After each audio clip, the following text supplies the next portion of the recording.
Hello, it's Renstone Amelia, back again with chapter 2 of Anna Green Gables. This is titled Matthew Cuthbert is Surprised, and I think let's just go ahead and get into it. Matthew Cuthbert and the sorrel mare jogged comfortably over the 8 miles to Bright River. It was a pretty road, running along between snug farmsteads, with now and again a bit of balsamy fir wood to drive through, or a hollow where wild plums hung out their filmy bloom.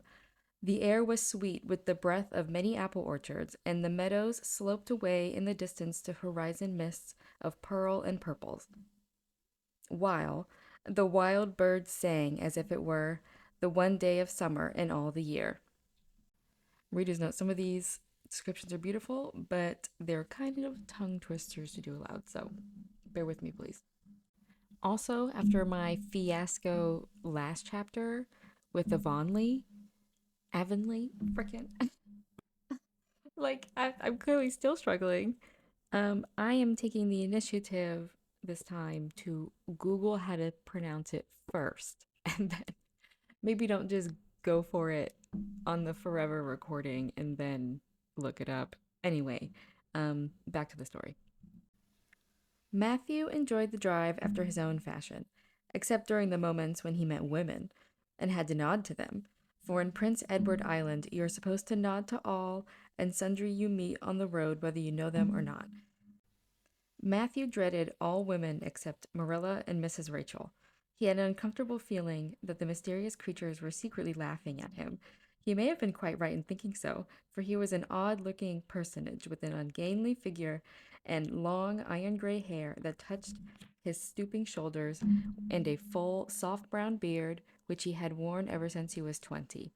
In fact, he had looked at 20 very much as he looked at 60, lacking a little of the grayness. When he reached Bright River, there was no sign of any train. He thought he was too early, so he tied his horse in the yard of the small Bright River Hotel and went over to the station house. The long platform was almost deserted, the only living creature in sight being a girl who was sitting on a pile of shingles at the extreme end. Okay, reader's note, stop. I know there were benches. This is a train station and it's empty, and she chose to sit on a pile of shingles as a sad orphan. Like, I know. Honestly, as a child, that's also something I would have done. So, it's really becoming apparent to me why I liked this book so much. Anyway, back to the story. Matthew, barely noting that it was a girl, sidled past her as quickly as possible without looking at her. Had he looked, he could hardly have failed to notice the tense rigidity and expectation of her attitude and expression. She was sitting there waiting for something or somebody, and since sitting and waiting was the only thing to do just then, she sat and waited with all her might and main. Matthew encountered the station master locking up the ticket office preparatory to going home for supper and asked him if the 5:30 train would soon be along. The 5:30 train has been in and gone half an hour ago, answered the brisk official. But there was a passenger dropped off for you, a little girl. She's sitting out there on the shingles. I asked her to go into the ladies' waiting room, but she informed me gravely that she preferred to stay outside. There was more scope for my imagination, she said. She's a case, I should say. I'm not expecting a girl, said Matthew blankly. It's a boy I've come for. He should be here. Mrs. Alexander Spencer was to bring him over from Nova Scotia for me. The station master whistled. Guess there's some mistake, he said. Mrs. Spencer came off the train with that girl and gave her into my charge. Said you and your sister were adopting her from an orphan asylum and that you would be along for her presently. That's all I know about it, and I haven't got any more orphans concealed hereabouts. I don't understand, said Matthew helplessly, wishing that Marilla was at hand to cope with the situation. Well, you'd better question the girl, said the station master carelessly. I dare say she'll be able to explain. She's got a tongue of her own, that's certain. Maybe they were out of boys of the brand you wanted. He walked jauntily away, being hungry, and the unfortunate Matthew. Reader's note: it's kind of funny to me that being hungry is the excuse for because they mentioned his dinner earlier, I think, but being hungry is the excuse that to be sassy to random men that you meet. Anyway, The unfortunate Matthew was left to do that which was harder for him than bearding a lion in its den, walk up to a girl, a strange girl, an orphan girl, and demand of her why she wasn't a boy. Matthew groaned in spirit as he turned about and shuffled gently down the platform towards her. She had been watching him ever since he had passed her, and she had her eyes on him now. Matthew was not looking at her, and would not have seen what she was really like if he had been, but an ordinary observer would have seen this. A child of about 11, garbed in a very short, very tight, very ugly dress of yellowish white wincey. Reader's note, wincey is a wool linen fabric that's very plain and warm. Um, Back to the story. She wore a faded brown sailor hat, and beneath the hat, extending down her back, were two braids of very thick, decidedly red hair. Her face was small, white, and thin, also much freckled. Her mouth was large, and so were her eyes, that looked green in some lights and moods and gray in others. So far, the ordinary observer, an extraordinary observer, might have seen that the chin was very pointed and pronounced, that the big eyes were full of spirit and vivacity, and the mouth was sweet lipped and expressive, that the forehead was broad and full. In short, our discerning, extraordinary observer might have concluded that no commonplace soul inhabited the body of this stray woman child of whom shy Matthew Cuthbert was so ludicrously afraid. Matthew, however, was spared the ordeal of speaking first, for as soon as she concluded that he was coming to her, she stood up, grasping the one thin brown hand of the handle of a shabby old-fashioned carpet-bag. The other she held out to him. I suppose you are Mr. Matthew Cuthbert of Green Gables, she said in a peculiarly clear, sweet voice. I'm very glad to see you. I was beginning to be afraid you weren't coming for me, and I was imagining all the things that might have happened to prevent you. I had made up my mind that if you didn't come for me tonight, I'd go down to the track to that big wild cherry tree at the bend and climb up into it to stay all night.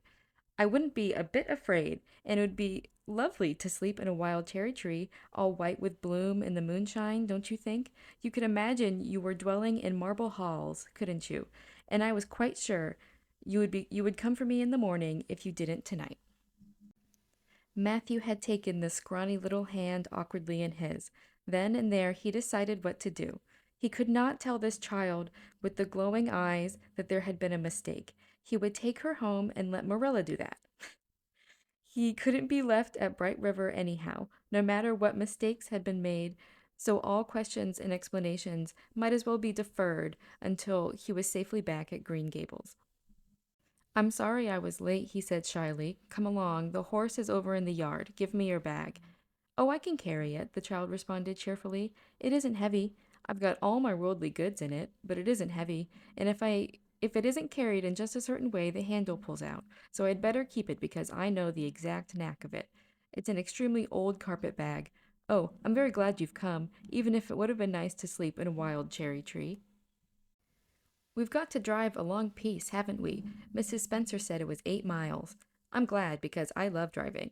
Oh, it seems so wonderful that I'm going to live with you and belong to you. I've never belonged to anybody, not really, but the asylum was the worst. I've only been in it for 4 months, but that was enough. I don't suppose you were ever an orphan in an asylum, so you can't possibly understand what it is like. It's worse than anything you can imagine. Mrs. Spencer said it was wicked of me to talk like that, but I didn't mean to be wicked. It's so easy to be wicked without knowing it, isn't it? They were good, the asylum people. But there is so little scope for the imagination in an asylum, only just in the other orphans. It was pretty interesting to imagine things about them, to imagine that perhaps the girl who sat next to you was really the daughter of a belted earl who had been stolen away from her parents in her infancy by a cruel nurse who died before she could confess. I used to lie awake at nights and imagine things like that because I didn't have time in the day. I guess that's why I'm so thin. I am dreadfully thin, ain't I? There isn't a pick on my bones. I do love to imagine I'm nice and plump with dimples in my elbows. With this, Matthew's companion stopped talking, partly because she was out of breath, and partly because they had reached the buggy.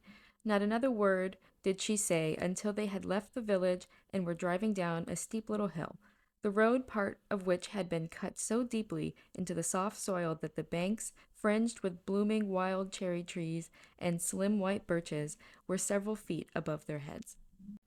The child put out her hand and broke off a branch of wild plum that brushed against the side of the buggy. Isn't that beautiful? What did that tree leading out from the bank, all white and lacy, make you think of? She asked. Well, now, I don't know, said Matthew. Why, a bride, of course. A bride all in white with the long, misty veil. I've never seen one, but I can imagine what she would look like. I don't ever expect to be a bride myself. I'm so homely nobody will ever want to marry me, unless it might be a foreign missionary. I suppose a foreign missionary mightn't be very particular. Reader's note, I don't know. I didn't know this was a stereotype for foreign missionaries. Back to the story. But I do hope that someday I shall have a white dress. That is my highest ideal of earthly bliss. I just love pretty clothes, and I've never had a pretty dress in my life that I can remember, but of course it's all the more to look forward to, isn't it? And then I can imagine that I'm dressed gorgeously. This morning, when I left the asylum, I felt so ashamed because I had to wear this horrid old wincey dress. All the orphans had to wear them, you know. A merchant in Hopetown last winter donated 300 yards of wincey to the asylum. Some people said it was because he couldn't sell it, but I'd rather believe it was out of the kindness of his heart, wouldn't you? When we got on the train, I felt as if everyone must be looking at me and pitying me, but I just went to work and imagined that I had on the most beautiful pale blue silk dress, because when you are imagining, you might as well imagine something worthwhile, and a big hat, all flowers and nodding plumes, and a gold watch, and kid gloves and boots. I felt cheered up right away, and I enjoyed my trip to the island with all my might. I wasn't a bit sick coming over in the boat. Neither was Mrs. Spencer, although she generally is. She said she hadn't time to get sick, watching to see that I didn't fall overboard. She said she never saw the beat of me for prowling about. But if it kept her from being seasick, it's a mercy I did prowl, isn't it? And I wanted to see everything that was to be seen on that boat, because I didn't know whether I'd ever have another opportunity.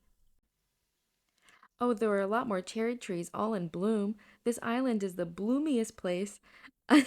I just love it already, and I'm so glad I'm going to live here. I've always heard that Prince Edward Island was the prettiest place in the world, and I used to imagine I was living here, but I never really expected I would. It's delightful when your imaginations come true, isn't it? But those red roads are so funny. When we got into the train at Charlottetown and the red roads began to flash past, I asked Mrs. Spencer what made them red, and she said she didn't know, and for pity's sake not to ask her any more questions. She said I must have asked her 1,000 already. I suppose I had, too, but how are you going to find out about things if you don't ask questions? And what does make the roads red? Well, now, I don't know, said Matthew. Well, that is one of the things to find out sometime. Isn't it splendid to think of all the things there are to find out about? It just makes me feel glad to be alive. It's such an interesting world. It wouldn't be half so interesting if we knew all about everything, would it? There'd be no scope for imagination then, would there? But am I talking too much? People are always telling me I do. Would you rather I didn't talk? If you say so, I'll stop. I can stop when I make up my mind to it, although it's difficult. Matthew, much to his own surprise, was enjoying himself. Like most quiet folks, he liked talkative people when they were willing to do the talking themselves and did not expect him to keep up his end of it. But he had never expected to enjoy the society of a little girl. Women were bad enough in all conscience, but little girls were worse. He detested the way they had of sidling past him timidly with sideways glances, as if they expected him to gobble them up at a mouthful if they ventured to say a word. This was the Avonlea type of well bred little girl, but this freckled witch was very different, and although he found it rather difficult for his slower intelligence to keep up with her brisk mental processes, he thought that he kind of liked her chatter, so he said as shyly as usual, "Oh, you can talk as much as you like. I don't mind." "Oh, I'm so glad. I know you and I are going to get along together fine. It's such a relief to talk when one wants to, and not be told that children should be seen and not heard. I've had that said to me a million times, if I have once. And people laugh at me because I use big words. But if you have big ideas, you have to use big words to express them, haven't you? Well, now, that seems reasonable, said Matthew. Mrs. Spencer said that my tongue must be hung in the middle. But it isn't. It's firmly fastened at one end. Mrs. Spencer said your place was named Green Gables. I asked her all about it, and she said there were trees all around it. I was gladder than ever. I just love trees. And there weren't any at all about the asylum, only a few poor weeny teeny things out in front with little whitewashed cagey things around them. They just looked like orphans themselves, those trees did. It used to make me want to cry to look at them. I used to say to them, "Oh, you poor little things, if you were out in a great big wood with other trees all around you and little mosses and June bells growing over your roots and a brook not far away and birds singing in your branches, you could grow, couldn't you? But you can't where you are. I know just exactly how you feel, little trees. I felt sorry to leave them behind this morning. You do get so attached to things like that, don't you? Is there a brook anywhere near Green Gables? I forgot to ask Mrs. Spencer that. Well, now, yes, there's one right below the house. Fancy. It's always been one of my dreams to live near a brook. I never expected I would, though. Dreams don't often come true, do they? Wouldn't it be nice if they did? But just now, I feel pretty nearly perfectly happy. I can't feel exactly perfectly happy because, well, what color would you call this? Readers know, I feel like for the rest of this week, whenever somebody asks me how I'm doing, I'm going to say, pretty nearly perfectly happy. I love that. She twitched one of her long, glossy braids over her thin shoulder and held it up before Matthew's eyes. Matthew was not used to deciding on the tints of ladies' tresses, but in this case there couldn't be much doubt. It's red, ain't it? He said. The girl let the braid drop back with a sigh that seemed to come from her very toes and to exhale forth all the sorrows of the ages. Yes, it's red, she said resignedly. Now you see why I can't be perfectly happy. Nobody could who had red hair. I, I don't mind the other things so much, the freckles and the green eyes and my skinniness. I can imagine them away. I can imagine that I have a beautiful rose leaf complexion and my lovely starry violet eyes, but I cannot imagine the red hair away. I do my best. I think to myself, now my hair is a glorious black, black as the raven's wing. But all the time I know it is just plain red, and it breaks my heart. It will be my lifelong sorrow. I read of a girl once in a novel who had a lifelong sorrow, but it wasn't red hair. Her hair was pure gold, rippling down from her alabaster brow. What is an alabaster brow? I never could find it out. I never could find out. Can you tell me? Well, now, I'm afraid I can't, said Matthew, who was getting a little dizzy. He felt as he had once felt in his rash youth, when another boy had enticed him on the merry-go-round at a picnic. Well, whatever it was, it must have been something nice because she was divinely beautiful. Have you ever imagined what it must feel like to be divinely beautiful? Well, now, no, I haven't, confessed Matthew ingenuously. I have often. Which would you rather be if you had the choice? Divinely beautiful or dazzlingly clever or angelically good? Well, now, I don't know exactly. Neither do I. I can never decide. But it doesn't make much real difference, for it isn't likely I'll ever be either. I'm certain I'll never be angelically good. Mrs. Spencer says, "Oh, Mr. Cuthbert! Oh, Mr. Cuthbert! Oh, Mr. Cuthbert! Oh, Mr. Cuthbert!" That was not what Mrs. Spencer had said. Neither had the child tumbled out of the buggy, nor had Matthew done anything astonishing. They had simply rounded a curve in the road and found themselves in the avenue. The avenue, so called by the New Bridge people, was a stretch of road 400 or 500 yards long, completely arched over with huge, wide-spreading apple trees, planted years ago by an eccentric old farmer. Overhead was one long canopy of snowy, fragrant bloom. Below the boughs, the air was full of a purple twilight, and far ahead a glimpse of painted sunset sky shone like a great rose window at the end of a cathedral aisle. Its beauty seemed to strike the child dumb. She leaned back in the buggy, her thin hands clasped before her face lifted rapturously to the white splendor above. Even when they had passed out and were driving down the long slope to Newbridge, she never moved or spoke. Still, with rapt face, she gazed afar into the sunset west, with eyes that saw visions trooping splendidly across that glowing background. Through Newbridge, a bustling little village where dogs barked at them and small boys hooted and curious faces peered from the windows, they drove, still in silence. When 3 more miles had dropped away behind them, the child had not spoken. She could keep silence, it was evident, as energetically as she could talk. I guess you're feeling pretty tired and hungry, Matthew ventured at last, accounting for her long visitation of dumbness with the only reason he could think of. But we haven't very far to go now, only another mile. She came out of her reverie with a deep sigh and looked at him with the dreamy gaze of a soul that had been wandering afar, star led. Oh, Mr. Cuthbert, she whispered, that place we came through, that white place. What was it? Well, now, you must mean the avenue, said Matthew, after a few moments' profound reflection. It is a kind of pretty place. Pretty? Oh, pretty doesn't seem the right word to use, nor beautiful either. They don't go far enough. Oh, it was wonderful, wonderful. It's the first thing I ever saw that I couldn't be improved upon by imagination. It's just satisfied me here. She put one hand on her breast. It made a queer, funny ache, and yet it was a pleasant ache. Did you ever have an ache like that, Mr. Cuthbert? Well, now, I just can't recollect that I ever had. I have it lots of times. Whenever I see anything royally beautiful, they shouldn't call that lovely place that the Avenue. There is no meaning in a name like that. They should call it, let me see, the White Way of Delight.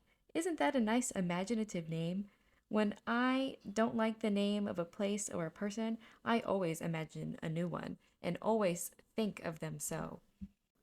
There was a girl at the asylum whose name was Hepzibah Jenkins, but I always imagined her as Rosalia de Vere. Other people may call that place the Avenue, but I shall always call it the White Way of Delight. Have we really only another mile to go before we get home? I'm glad, and I'm sorry. I'm sorry because this drive has been so pleasant, and I'm always sorry when pleasant things end. Something still pleasanter may come after, but you can never be sure, and it's so often the case that it isn't pleasanter. That has been my experience, anyhow. But I'm glad to think of getting home. You see, I've never had a real home since I can remember. It gives me that pleasant ache again just to think of coming to a real, really truly home. Oh, isn't that pretty?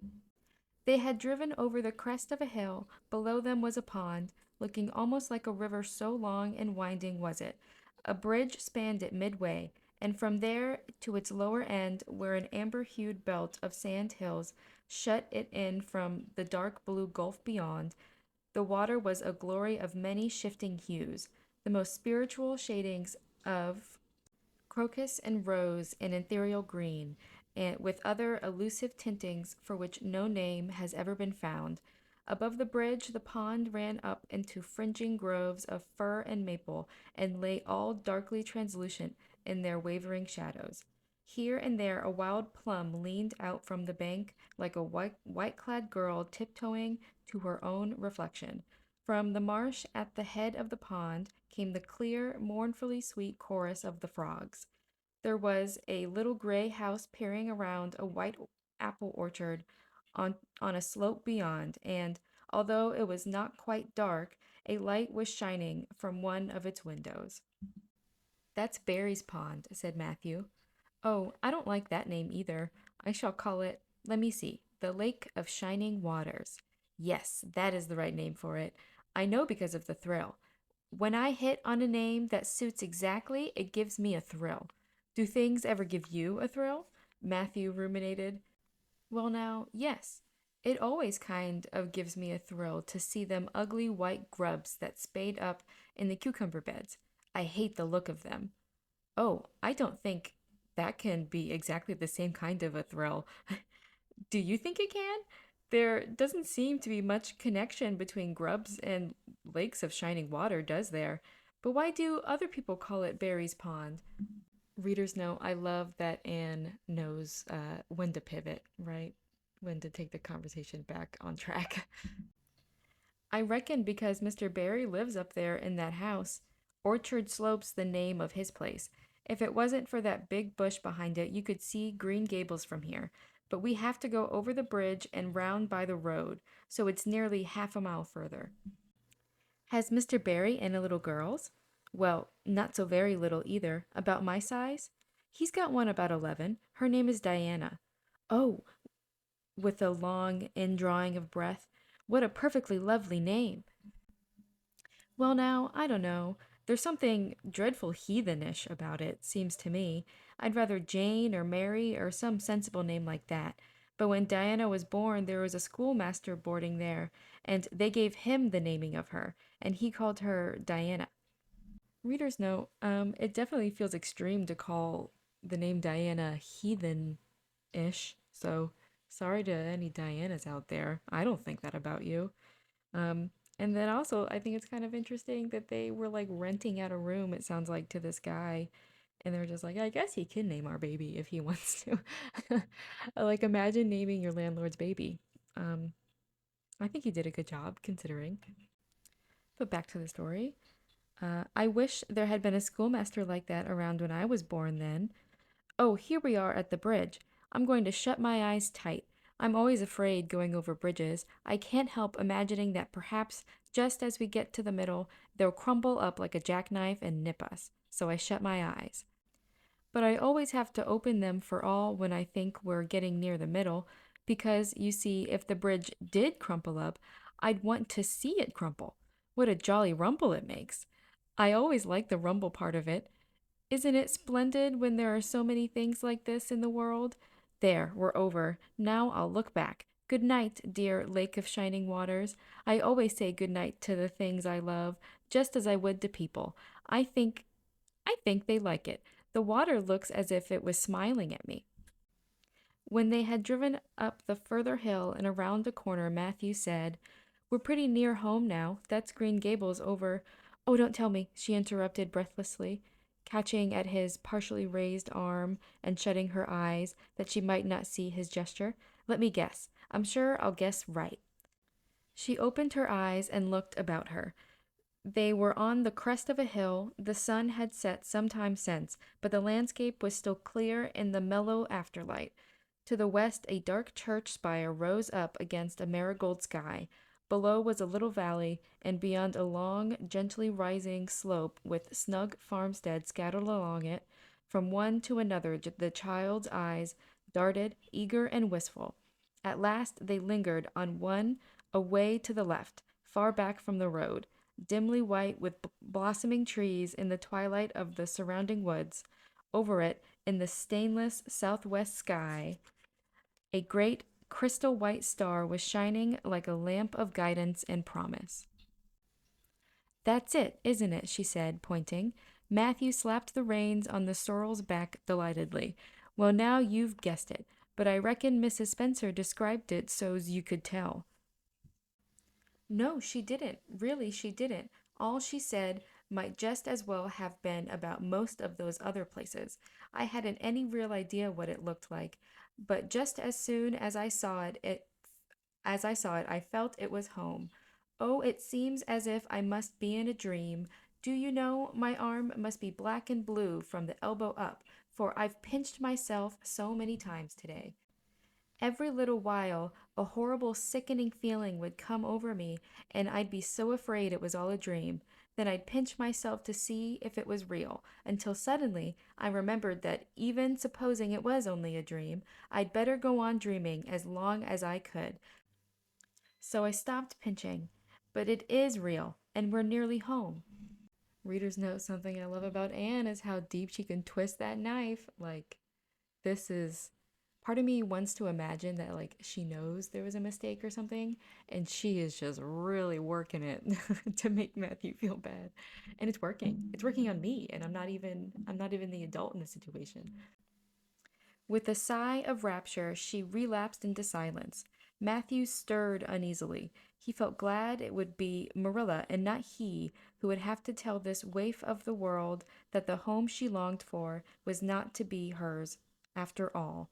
They drove over Lynn's Hollow, where it was already quite dark, but not so dark that Mrs. Rachel could not see them from her window vantage, and up the hill and into the long lane of Green Gables. By the time they arrived at the house, Matthew was shrinking from the approaching revelation with an energy he did not understand. It was not of Marilla or himself he was thinking, or of the trouble this mistake was probably going to make for them, but of the child's disappointment. When he thought of that rapt light being quenched in her eyes, he had an uncomfortable feeling that he was going to assist at murdering something, some much the same feeling that came over him when he had to kill a lamb or calf or any other innocent little creature. The yard was quite dark as they turned into it, and the poplar leaves were rustling silkily all around. Listen to the trees talking in their sleep, she whispered as he lifted her to the ground. What nice dreams they must have. Then, holding tightly to the carpet bag, which contained all her worldly goods, she followed him into the house. And that concludes chapter 2 of Anne of Green Gables. I hope everybody enjoyed it. I know I did. Anne is such a great character. I love her optimism and life's philosophy. I think she's adorable. I think she's just a great character overall. So I'm excited to continue on next time. I hope everybody enjoyed themselves, and I'll talk to you later.